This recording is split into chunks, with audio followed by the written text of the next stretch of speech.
દેશને સર્વાઇકલ કેન્સરથી મુક્ત બનાવવા માટે એચપીવી રસીકરણ અભિયાનનો રાષ્ટ્રવ્યાપી પ્રારંભ તારીખ 28 ફેબ્રુઆરીના રોજ વડાપ્રધાનના હસ્તે અજમેરથી કરવામાં આવ્યો હતો, જ્યારે ગુજરાતમાં મુખ્યમંત્રી ભૂપેન્દ્ર પટેલના માર્ગદર્શન હેઠળ રાજ્યવ્યાપી અભિયાન શરૂ થશે।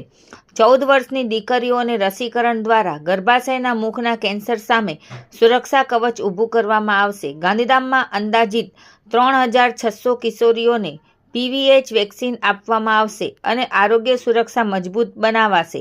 તારીખ 28/2/2026ના રોજ 14 વર્ષ થયા હોય પરંતુ 15 વર્ષ પૂરા ન થયા હોય એવી કિશોરીઓને આ વેક્સિન આપવામાં આવશે।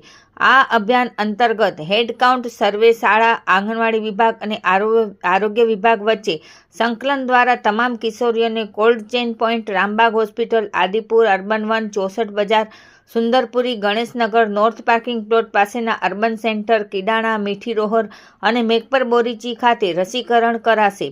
પીટીએમ દ્વારા જાગૃતિ કાર્યક્રમો તથા સોશિયલ મીડિયા અને આઈઈસી પ્રવૃત્તિઓ દ્વારા વ્યાપક જનજાગૃતિ કરવામાં આવશે। તમામ સેન્ટર પર ગતરોજ કાર્યક્રમ યોજવામાં આવ્યા હતા।